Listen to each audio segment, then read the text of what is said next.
नमस्कार, स्वागत आहे आपला आवाज इंडिया मराठीच्या निवडणुकीच्या रिंगणात या कार्यक्रमात. तर आज आपल्यासोबत आहेत विरार शहरातील शिवसेना उद्धव बाळासाहेब ठाकरे पक्षाचे शहर प्रमुख उदय अरुण जाधव. त्यांच्याशी आज आपण संवाद साधणार आहोत आणि त्यांचा राजकीय प्रवास जाणून घेणार आहोत. तसेच जर ते या निवडणुकीच्या रिंगणात उतरले आहेत तर काय ते पुढे विकास कामं करणार आहेत, नागरिकांना कशा प्रकारे सहकार्य करणार आहेत आणि कसं या विभागातील कायापालट करणार आहेत ते आपण थोडक्यात जाणून घेऊयात. नमस्कार सर. नमस्कार.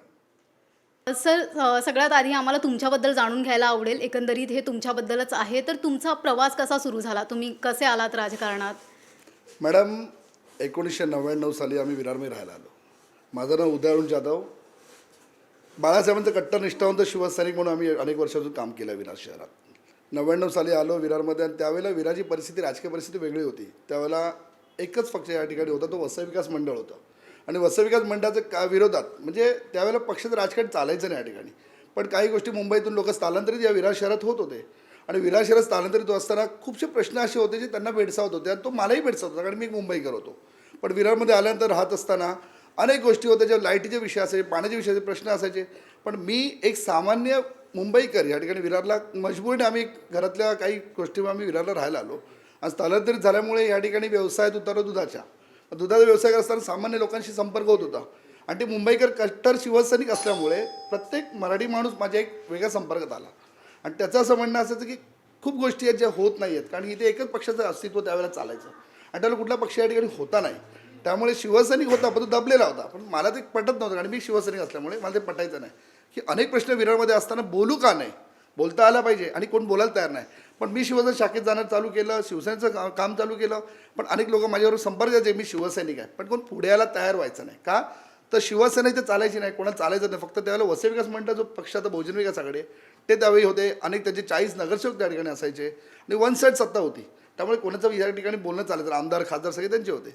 पण माझ्या मनात एक बाळासाहेबांची कट्टरता निष्ठा शिवसैनिक असल्यामुळे शिवसेनेचा आवाज दाबून ठेवणं, मराठी माणसं आवाज दाबून राहावं हे माझ्या मनात पटायचं नाही. आणि विरार शहरात आल्यावर मी संघटनेचं काम सुरू केलं आणि ते आस्थागायत म्हणजे अनेक प्रश्न सोडवत आलो. पण आस्थागायत तो शिवसेना भगवा होता जेव्हा मुंबईपासून जो होता तो विरारमध्ये घेतला. मराठी माणसाला त्यांच्या हक्काच्या गोष्टी मिळवता याव्यात यासाठी प्रयत्न करत आलो आणि त्याच्या माध्यमातून आज मी विरारचा शिवसेना शहर प्रमुख आहे. अच्छा, तुम्हाला म्हणजे एकंदरीत 20 ते 25 वर्षाचा कार्यकाळ झालेला आहे. तर या कार्यकाळात तुम्ही प्रामुख्याने कुठली अशी कामं केली होती, त्याबद्दल जरा थोडक्यात सांगाल का? मॅडम, विरार शहरामध्ये पहिला सगळ्यात मोठं आंदोलन झालं होतं. तुम्ही ट्रान्सफॉर्मरच्या ज्यावेळेला मी म्हणाल तुम्हाला की लोकांचा आवाज दाबला जायचा, कोण बाहेर पडत नव्हता आणि शिवसैनिक म्हणून कोण माझ्याशी बोलायचं नाही, संपर्क साधायचा नाही, माझ्याशी बोलणं घाबरायचा. आणि मी शिवसैनिक म्हणून मी पहिला गटप्रमुख होतो, पण शिवसेनेचा शिवसैनिक पण त्या भागात कोण नसायचा. आमच्या मनवेलपाडा विभागात बोलायला घाबरायचे म्हणजे तो काळ तसा होता कदाचित की ते एका हाती सत्ता असल्यामुळे कोण आमच्याशी संपर्क साधायचा नाही. शिवसेनेचं कोणच इथं नव्हतं ना. मी शिवसैनिक पण पहिलाच, शिवसैनिक पण नव्हता. त्यावेळेला आम्ही शिवसेनेचा मनवेलपाड्यामध्ये म्हणजे माझ्या विभागामध्ये आणि मग त्यावेळेला शिवसेनेचं काम सुरू केल्यावरती मग लोकांना जे प्रश्न भेटतो, मग रस्त्याचा प्रश्न असायचा, पाण्याचा प्रश्न असायचा, लाईटीचा प्रश्न असायचा. कारगिल नगर म्हणून आमचा एक मोठा एरिया आहे, म्हणजे आजच्या घडीला मोठा प्रभाग आहे तो. त्यावेळेला कारगिल नगर नव्हता, पण नवीन नवीन वस्ती बनवती. तुम्हाला कल्पना असेल की मुंबईमध्ये 2099 ते 2000 साली किंवा 2005 पर्यंत चाळीत उठून तिथे इमारती बांधल्या गेल्या. मुंबईमध्ये SRA डेव्हलपमेंट सुरू झाली, 40 लाख झोपडपट्टी धारकांना घरं मिळाले. पण त्या ठिकाणी मुंबईतला मराठी माणूस स्वतःहून स्थलांतरित मुंबईकडून वसई विरारकडे वळला. का तर एका लहान लहान घरामध्ये कोणाला राहणं जमत नव्हतं. त्या 2-2 भावांना 3-3 कुटुंब असायचे. त्यामुळे लोकांनी इथे स्वस्त घरं मिळतात म्हणून वसई विरारकडे आपला कौल दिला आणि त्या कौलाबरोबर जिकडे कौल जसे लोक इथे येत आहेत, लोक राहत आहेत. पण जशी लोकसंख्या वाढते पण ती अनधिकृत असल्यामुळे पाण्याची व्यवस्था नसायची, लाईटीची व्यवस्था नसायची आणि ट्रान्सफॉर्मरची लाईट आपल्याला माहिती आहे मुंबईला अंडरग्राऊंड असते, पण वसई विरारमध्ये आजही वरून अंडरग्राऊंड नाही, वरून पोल आहेत. त्यामुळे वायरी पडायच्या, लोकांचे अपघात व्हायचे, मृत्यू व्हायचे. पण तरी कोण आवाज उचलायला घाबरायचे लोक. मग त्यावेळेला एक माझ्या माहितीप्रमाणे आज 2003 की 4 साली 5 साली एक कारगिल नगरच्या मनोबळ तलावरती एक ट्रान्सफॉर्मर तुटला आणि त्याच्या खाली पडून वायर पडली होती आणि तो मुलगा वारला होता. त्यावेळेला मी तो आंदोलन त्याच्याविरुद्ध केला होता, त्या मुलाच्या भरपाई देण्याचा प्रयत्न केला होता. जसं ट्रान्सफॉर्मर त्यावेळेला नसायचे, ट्रान्सफॉर्मर लोड वाढतं आहे, मीटर लोक वाढत आहेत, म्हणजे मीटर्स लागतं ना ट्रान्सफॉर्मरला, ते लोक वाढायचे. पण तिथे लोक राहायला येतात पण ट्रान्सफर नसल्यामुळे रोज लाईटी जायच्या. मग तो रात्री मी एक आंदोलन मोठा पहिल्यांदा उभारला होता.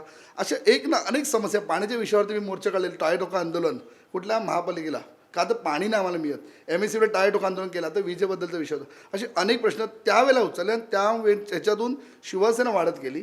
त्यावेळेला शिवसैनिक म्हणून माझ्याशी कोण बोलायचं नाही म्हणून मी शिवगर्जना मित्रमंडळ स्थापन केला आणि बाळासाहेब नंतर पण पहिला लोक आणि माझ्या जवळ यायचे नाही. मी शिवसेनेला होतो पण लोक माझ्या शिवसेने म्हणून घाबरायचे.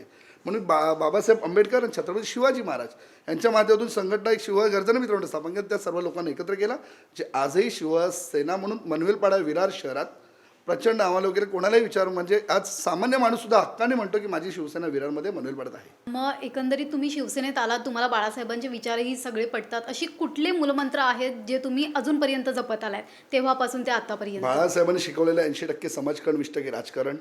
आज तुम्हाला कल्पना असेल, अनेक वर्षातून बाळासाहेबांचे विचार काही लोकांनी त्यावेळेला कदाचित ते मी म्हणणार सोडले म्हणावं लागेल अनेक लोकांनी. तर त्यावेळेला आपल्याला कल्पना असेल की राजसाहेबांनी स्वतः म्हणजे वेगळा पक्ष निर्माण केला होता. त्यानंतर नारायणाने देखील त्याच्या अगोदर बाहेर पडले होते. त्याच्यानंतर आता मधल्या काळामध्ये जो प्रकार घडला, 2 शिवसेना उभ्या राहिल्या, पण आम्ही शिवसैनिक म्हणून आजही वसई विरारमधले सामान्य माणूस म्हणू शकतो की उदय जाधव शिवसेनेचा, बाळासाहेबांचा कट्टर निष्ठावंत शिवसैनिक आहे. आणि ते विचार 80% समाजकारण आणि 20% राजकारण जे बाळासाहेबांना अपेक्षातले शिवसेना आहे. मग त्याच्या माझं तुम्हाला मी माहिती सांगू शकतो की दरवर्षी मुलांना जे काही टी-शर्ट्स लागतात, आज माझं दहीहंडी पथक आहे, गरुडचे गोविंदा पथक, त्या गोविंदा पथकाला म्हणजे 20-22 वर्ष झालेली आहेत. माझं स्वतः सगळ्यात मोठा पालघर जिल्ह्यातला शिवसेनेचा गोविंदा उत्सव विरारमध्ये मनवेलपाड्यात साजरा केला जातो. आमचा गणेशोत्सव आहे गरुडचेपचा विरारचा विघ्नहर्ता, त्याला 20 वर्ष व्हायला आले.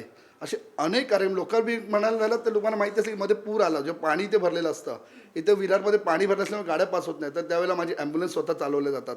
आणि आता तर एक प्रकार तुम्ही टी व्हीवर बघितलं असेल की टी व्हीवरती जेव्हा एक महिला गरोदर होती, त्या महिलेला हॉस्पिटलपर्यंत जायला गाडी अवेलेबल नव्हती, तर मी स्वतः माझ्या शिवसैनिकांसह तिथे पोचलो आणि गाडीत भरून त्या महिलेला विरार पश्चिमेच्या हॉस्पिटलमध्ये आपलं ॲडमिट केलं होतं आणि तिला मुलगा झाला होता.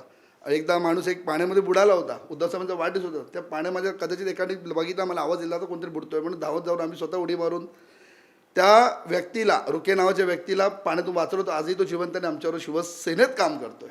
असे अनेक उदाहरणं जे देता येतील की शिवसेनेत आम्ही काम करत असताना फक्त बाळासाहेबांची शिकवण 80% समाजकारण, 20% राजकारण. निवडणूक येतात जातात, पण आमचा विजय हा फक्त एखाद्या सामान्य माणसाला त्याच्या प्रश्नाला यश मिळवून दिला, त्याला कुठेतरी न्याय मिळवून दिला, तर नक्कीच आमचा तो विजय असतो. आणि हाच विजय डोळ्यासमोर घेऊन 2025, कारण की कोरोनामध्ये देखील आपल्याला माहिती आहे उद्धव साहेबांनी मुख्यमंत्री असताना खूप छान काम केलं होतं. महाराष्ट्राने तिथं लाडके मुख्यमंत्री म्हणून उल्लेख केलेला आहे, कुटुंबर म्हणून उल्लेख केला. आणि त्यावेळेला शिवभोजन एक थालीचा प्रकार चालू जातो. उद्धव साहेबांनी 5 रुपयात ती थाली दिली होती, नंतर मोफत केली होती. पण कुठलाही योजना न घेता आम्ही विरार शहरात रोज एक टेम्पो उभा करून रोज जेवण बनवून आम्ही रस्त्यावरती उभे राहून लोकांना जेवढं गरज पडेल त्यांना आम्ही जेवण वाटवतो. घरामध्ये धान्य पुरवठा करवतो, लोकांना जे काही साहित्य लागेल ते तेवढं देत होतो, वॅक्सिन देत होतो. स्वतः शिवसेनेच्या माध्यमातून वॅक्सिन चालू केलं होते. असे अनेक कार्यक्रम या विरार शहरातल्या शिवसैनिकांच्या माध्यमातून, माझ्यावर असलेल्या सहकार्याच्या माध्यमातून विरार शहरात आम्ही कामं केलेली आहेत.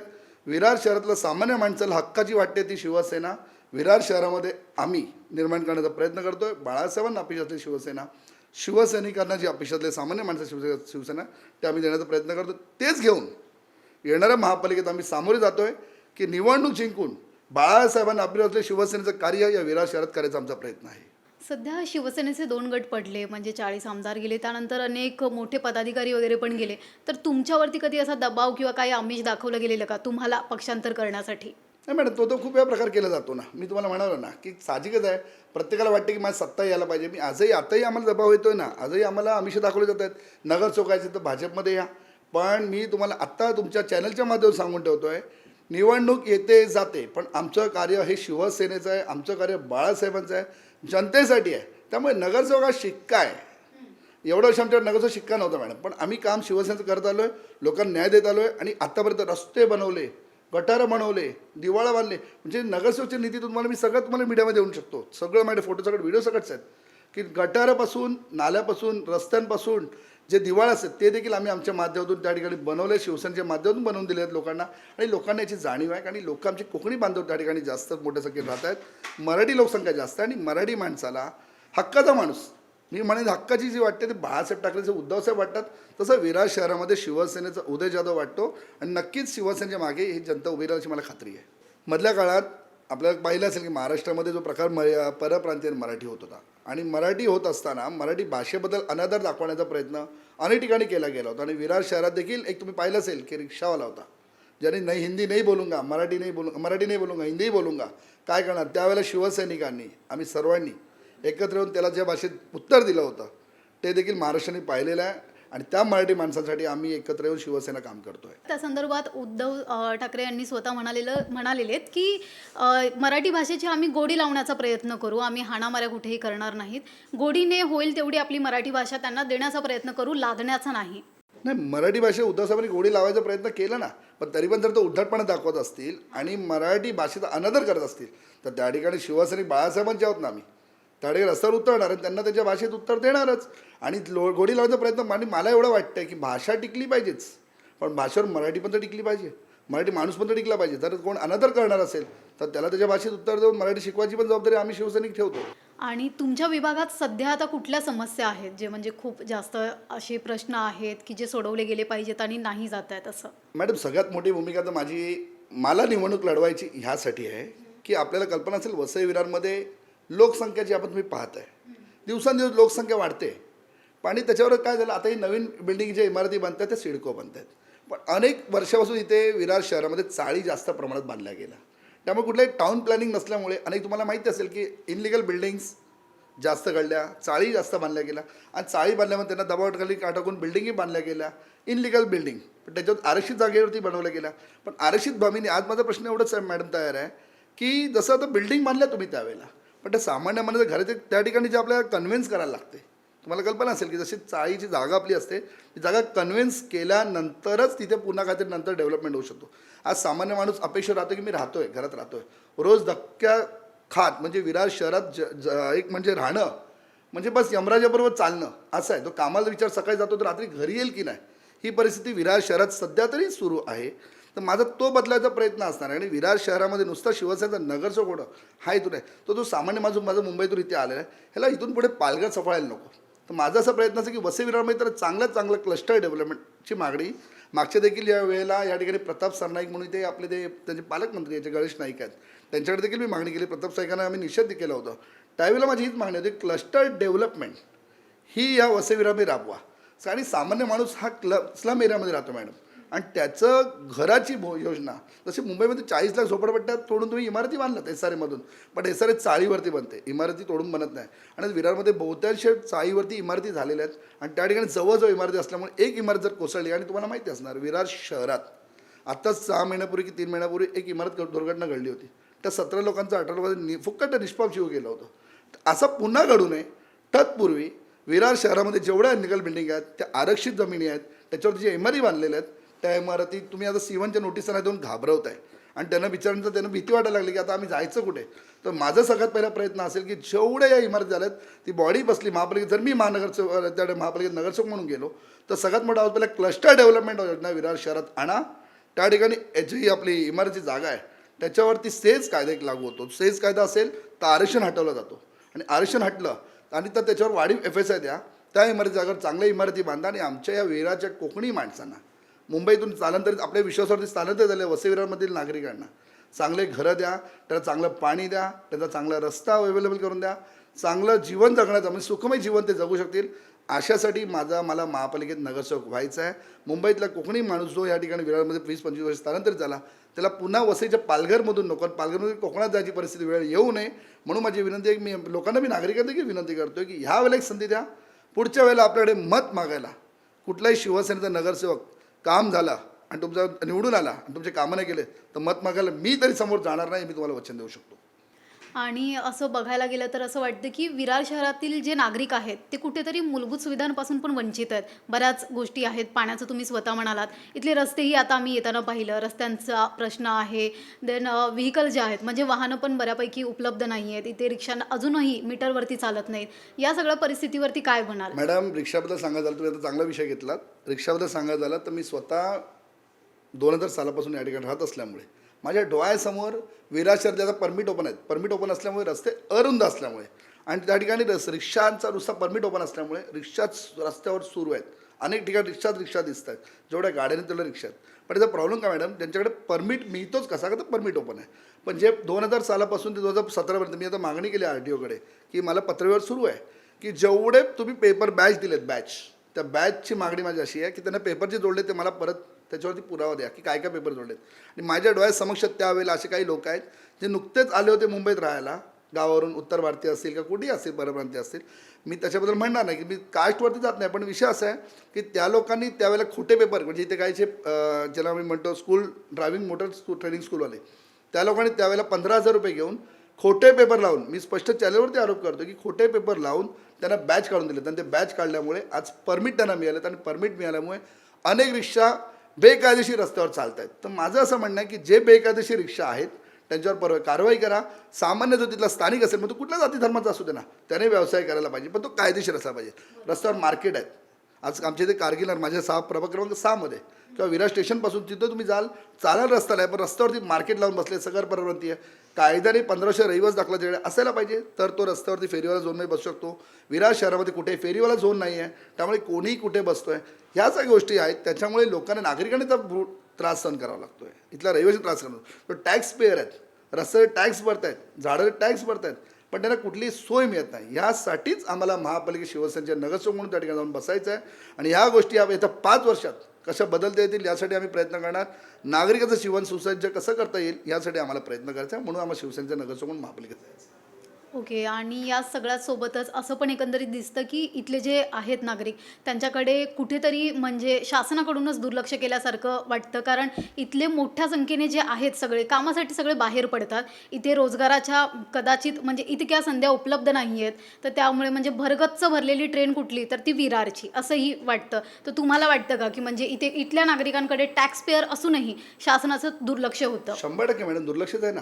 15मध्ये निवडणूक, तुम्ही तुम्हाला हेच सांगतोय ना, 15वी निवडणूक झाली, 25पर्यंतचा काळ हा 10 वर्ष काळात या ठिकाणी फक्त 5 वर्ष बॉडी होती, 5 वर्षांना फक्त प्रशासक लागलेला आहे. पण या प्रशासनाच्या काळामध्ये कुठल्याही प्रकारे सामान्य नागरिकाच्या प्रश्नाकडे लक्ष दिलं जात नाही आहे. नुसते घोटाळे भ्रष्टाचार चालू आहे. महापालिकेमधले अधिकाऱ्यांबद्दल मी अनेक वर्ष मीडियामध्ये जाऊन दिलेले आहेत, मी पुरावे माडे काढलेले आहेत. या ठिकाणी फक्त अधिकारी पैसे घेऊन त्यांना परत जॉबवर ठेवतात. कॉन्ट्रॅक्ट सिस्टम चालू आहे आणि टेंडर पास नाही झालेले आहेत, पण अशा ठिकाणी त्या लोकांनी फक्त टेंडर काढलेले आहेत आणि कामं न होता बिलं काढलेत. अशी अनेक वर्ष विरार शहरात चालू आहे. पण प्रशासक असल्यामुळे आता कोणी लक्ष देत नाही आहे. पण येणाऱ्या काळामध्ये ह्या गोष्टीवरती कुठेतरी निर्बंध लागायला पाहिजेतच. कारण की वसई विरार महानगरपालिकेत जर आपण बसलो आणि ते कुठेतरी आपल्याला कंट्रोल ठेवला तर अनेक गोष्टी या ठिकाणी घडू शकतील, बदल होऊ शकतो. पण बदल होण्याची मानसिकता या लोकांकडे जे आतापर्यंत बसलो त्यांच्याकडे कदाचित होती की नाही मला माहीत नाही, पण आजही ती मानसिकता जर बदलायची असेल तर कोणतरी त्या ठिकाणी आवाज उचलणं गरजेचं. जो आवाज उचलला जात नव्हता त्यासाठीच आम्हाला महापालिकेत जायचा, तो बदल घडवायचा आहे. आता तुम्हाला समजा लोकांनी संधी दिली या निवडणुकीमध्ये आणि तुम्ही जिंकलात, तर कुठला असा प्रश्न असेल ज्याला सर्वप्रथम म्हणजे सगळ्यात आधी हा मुद्दा आहे जो मला उचलायचा असा तुम्ही ठरवलाय? मी म्हणतो ना, सगळ्यात पहिला माझा क्लस्टर डेव्हलपमेंटचा मुद्दा असेल. सेकंड थिंग, लिकडच्या लोकांचा जो ट्रेननी जाणं होतं आहे, रस्त्यावरचे मार्केटचे रस्त्यावर बसलेले आहेत ते सगळं हटवायचा पहिला प्रयत्न असणार. रस्ते मोकळे करा, हक्काच झोन डिक्लेअर कर, त्यानंतर त्या ठिकाणी गाड्या आपल्या बसवायला मार्केट, ते पण कायदेशीरच्या 1500 ते राहत आहेत, त्यांच्याकडे दाखले आहेत, अशानं तुम्ही मार्केट रिझर्वेशनमध्ये जागा द्या. हा माझा महत्त्वाचा मुद्दा असणार आहे. तिसरी गोष्ट जे लोकांचं तुम्ही म्हणालात की या ठिकाणी मुंबईला कामाला जायला लागतं आहे. वसई विरारमध्ये डेव्हलपमेंट नुसती घराची झालेली आहे, पण इंडस्ट्रीची डेव्हलपमेंट होत नाही आहे.